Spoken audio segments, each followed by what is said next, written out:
Hello കൂട്ടുകാരെ, എല്ലാവർക്കും സുഖമല്ലേ? അപ്പോൾ ഇതാണ്ട് കുറച്ച് അരിഞ്ഞു വീട്ടിലെ കിഴങ്ങും പിന്നെ നമ്മുടെ കൊത്തമരയും ചേർത്ത് നമുക്ക് നല്ല കിടിലനൊരു സാമ്പാർ ഉണ്ടാക്കിയാലോ. ഒട്ടും തന്നെ എണ്ണയൊന്നും ചേർക്കാത്ത നല്ല ഹെൽത്തി ആയിട്ടുള്ള നല്ല ടേസ്റ്റി ആയിട്ടുള്ള ഒരു സാമ്പാറാണ്. ഒരു വെറൈറ്റി സ്റ്റൈലിലാണ് ഇത് ഉണ്ടാക്കുന്നത്. ദോശൻ്റെ കൂടെ ഇത് അങ്ങോട്ട് ഒഴിച്ചങ്ങോട്ട് ഒരു പിടി പിടിക്കണം, നല്ല ടേസ്റ്റാണ്. എത്ര ദോശ വേണമെങ്കിലും അങ്ങോട്ട് കഴിക്കാം കേട്ടോ. അപ്പോൾ ഉണ്ടാക്കുന്ന എങ്ങനെയാണെന്ന് കണ്ടു നോക്കാം. അതിന് വേണ്ടി ചാനൽ സബ്സ്ക്രൈബ് ചെയ്ത് ആരെങ്കിലും കാണുന്നുണ്ടെങ്കിൽ പ്ലീസ് ഒന്ന് സബ്സ്ക്രൈബ് ചെയ്തേക്കണേ. അപ്പൊ ഉണ്ടാക്കാൻ വേണ്ടി വളരെ കുറച്ച് മാത്രം കൊത്തമര ഞാൻ എടുത്തിട്ടുണ്ട് കണ്ടോ. ഇത്രയാണ് എടുത്തേക്കുന്നത്. അപ്പൊ നമ്മൾ ഇതിലേക്ക് അധികം വെജിറ്റബിൾസ് ഒന്നും ചേർക്കുന്നില്ല. സാമ്പാറാണെന്ന് കരുതി ഒരുപാട് വെജിറ്റബിൾസ് ഒന്നും വേണ്ട കേട്ടോ. അപ്പൊ ദാണ്ട് ഈ കൊത്തമര ദാണ്ട് അതിന്റെ ആ തലയും വാലൊക്കെ കട്ട് ചെയ്ത് ദാണ്ട് ഈ ഒരു ഷേപ്പിന് ഞാനൊന്ന് കട്ട് ചെയ്തെടുത്തിട്ടുണ്ട് കണ്ടോ. ഇതുപോലെ ഒന്ന് കട്ട് ചെയ്തെടുത്തിട്ടുണ്ട്. അപ്പൊ നമുക്ക് ഇനി ഇതൊന്ന് വേവിച്ചെടുക്കണം. അതിന് വേണ്ടിയിട്ട് ഒരു പാൻ ഒന്ന് അടുപ്പത്തേക്ക് വെച്ചിട്ടുണ്ട്. അതിലേക്ക് ഒരു 2 ഉരുളക്കിഴങ്ങ് ഞാൻ ഇതുപോലെ അരിഞ്ഞ് ചേർത്ത് കൊടുക്കുന്നുണ്ട് ക്യൂബ്സ് ആയിട്ട്. ഇനി അതിലേക്ക് നമ്മൾ അരിഞ്ഞു വെച്ചേക്കുന്ന കൊത്തമര ഉണ്ടല്ലോ, അതും കൂടെ ഇട്ട് കൊടുക്കാം. ഇനി ഇതിലേക്ക് ഒരു 1/2 ടീസ്പൂണൊക്കെ മഞ്ഞൾപ്പൊടി ചേർത്ത് കൊടുക്കാം. ഇനി നമുക്ക് ഇത് വേവാനും പാകത്തിന് കുറച്ച് വെള്ളവും കൂടെ ചേർത്ത് നന്നായിട്ടൊന്ന് കുക്ക് ചെയ്തെടുക്കണം. ഇത് നല്ല പോലെ വെന്ത് കിട്ടണം കേട്ടോ. അപ്പം കുറച്ച് വെള്ളം ചേർത്ത് കൊടുക്കുന്നുണ്ട്. ഇനി നമുക്കിതൊന്ന് മിക്സ് ആക്കി എടുക്കാം. ഇനി നമുക്ക് ഇതൊന്ന് അടച്ചു വെച്ചിട്ട് ഈ പാൻ ഒന്ന് അടച്ചു വെച്ചിട്ട് നല്ലപോലെ ഒന്ന് വേവിച്ചെടുക്കാം. അപ്പോൾ അവിടെ നിന്ന് വേവട്ടെ. ഇപ്പോൾ ദാണ്ട ഒന്ന് വെന്ത് വന്നിട്ടുണ്ട് കണ്ടോ. നല്ലപോലെ ഉരുളക്കിഴങ്ങൊക്കെ ഒന്ന് വെന്ത് വന്നിട്ടുണ്ട്. കൊത്തമരയും വെന്ത് വന്നിട്ടുണ്ട്. അപ്പോൾ നമുക്ക് ഈ ഒരു സമയമാകുമ്പോഴത്തേനും ഇതിൻ്റെ ഫ്ലെയിം അങ്ങ് ഓഫ് ആക്കാം. നമുക്കിനി ഇത് നല്ലപോലെ ഒന്ന് ഉടച്ചെടുക്കാനുള്ളതാണ് കേട്ടോ. അപ്പം ഞാനൊരു പൊട്ടറ്റോ മാഷർ വെച്ചിട്ട് നല്ലപോലെ ഒന്ന് ഉടച്ചെടുക്കുന്നുണ്ട്. നമുക്ക് എത്രയോ പറ്റാവുന്നോ അത്രയ്ക്കും നല്ലപോലെ ഉടച്ചെടുത്തോളൂ കേട്ടോ. അപ്പോഴാണ് നല്ലൊരു ടേസ്റ്റ്.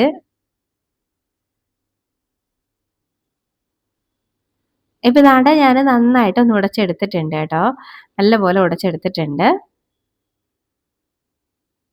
ഈ വീഡിയോയ്ക്ക് അത്ര വലിയ പെർഫെക്ഷൻ ഒന്നുമില്ല കേട്ടോ. ഞാൻ വളരെ വെപ്രാളത്തിൽ എടുത്തൊരു വീഡിയോ ആണ്. ഡ്യൂട്ടിക്ക് പോകാൻ സമയം അടുത്ത് നിൽക്കുവാണ്. എന്നൊരു വീഡിയോ എടുക്കുകയും വേണം. അപ്പം ഞാൻ പെട്ടെന്ന് അങ്ങ് എടുത്തതാണ്. അതുകൊണ്ട് വലിയ പെർഫെക്ഷൻ ഒന്നും ഇല്ല. ഇനി ഇതിലേക്ക് നമ്മൾ വേവിച്ച് വെച്ചേക്കുന്ന പരിപ്പ്, ഞാനൊരു 1/2 കപ്പോളം പരിപ്പെടുത്ത് തുവരപ്പരിപ്പെടുത്ത് നല്ല പോലെ ഒന്ന് ക്ലീൻ ആക്കി കുക്കറിൽ നന്നായിട്ടൊന്ന് വേവിച്ചെടുത്തതാണ്. അതിലേക്ക് ഞാൻ ഒരല്പം ഉപ്പ് ചേർത്താണ് കേട്ടോ വേവിച്ചെടുത്തത്.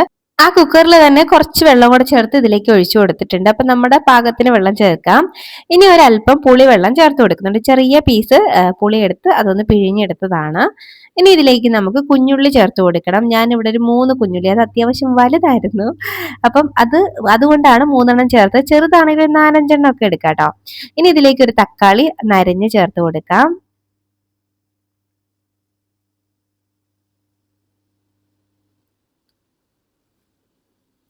അപ്പൊ ഈ തക്കാളിയും കുഞ്ഞുള്ളിയൊക്കെ നമുക്ക് ഈ ഒരു സമയം അങ്ങോട്ട് വേവിച്ചാൽ മതിയാവും. അല്ലെങ്കിൽ നമുക്ക് പരിപ്പ് വേവിക്കുന്നതിന്റെ കൂടെ ഇട്ട് വേവിക്കാം. പക്ഷെ അതാകുമ്പോൾ ഒരുപാട് അങ്ങ് വെന്ത് കുഴഞ്ഞു പോവും.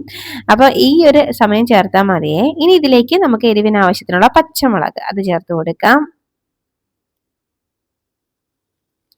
ഇനി ഇതിലേക്ക് ഞാൻ ചേർത്ത് കൊടുക്കുന്നത് സാമ്പാർ പൗഡർ ആണ് കേട്ടോ. ഞാനൊരു 2 ടീസ്പൂണോളം സാമ്പാർ പൗഡർ ചേർക്കുന്നുണ്ട്. അപ്പൊ സാമ്പാർ പൗഡർ ചേർത്ത് കൊടുക്കാം. വേണമെങ്കിൽ നിങ്ങൾക്ക് കുറച്ച് കായപ്പൊടിയും കൂടി ചേർക്കാം കേട്ടോ. ഈ ഒരു സാമ്പാർ പൗഡറിനകത്ത് കായത്തിന്റെ ഒരു ടേസ്റ്റ് ഉണ്ട്. അതുകൊണ്ട് ഞാൻ എക്സ്ട്രാ കായപ്പൊടി ഒന്നും ചേർക്കുന്നില്ല. നല്ല പോലെ മിക്സ് ആക്കി കൊടുക്കാം.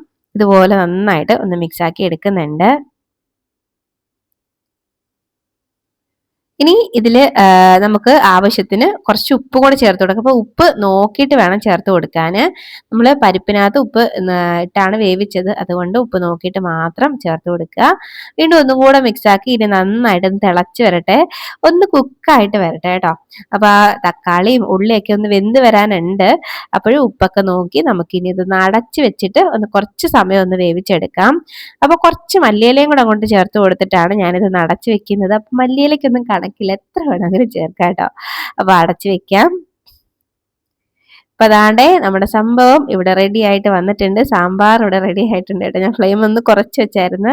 അപ്പം നല്ല അടിപൊളി കുറുകിയ ചാറോട് കൂടിയ നല്ല ടേസ്റ്റി ആയിട്ടുള്ള നമ്മുടെ സാമ്പാറാണ്. നല്ല ടേസ്റ്റിയാണ് കേട്ടോ ഈ സാമ്പാർ കഴിക്കാനായിട്ട്. പിന്നെ നിങ്ങൾക്ക് വേണമെങ്കിൽ ഒരു താളിപ്പും കൂടെ ആവാം. പിന്നെ ഞാൻ ഇതിലേക്ക് ഇനിയിപ്പോൾ താളിപ്പൊന്നും ചേർത്ത് ഒന്ന് അൺഹെൽത്തി ആക്കാൻ ഉദ്ദേശിക്കുന്നില്ല. അതായത് എണ്ണ ചേർക്കാതെ ഉണ്ടാക്കാമെന്ന് കരുതിയിട്ടാണ് കേട്ടോ. അതുകൊണ്ട് ഇങ്ങനെ തന്നെ കഴിക്കുവാണ്. ഇങ്ങനെ കഴിക്കാൻ തന്നെ നല്ല ടേസ്റ്റ് ആണ് കേട്ടോ.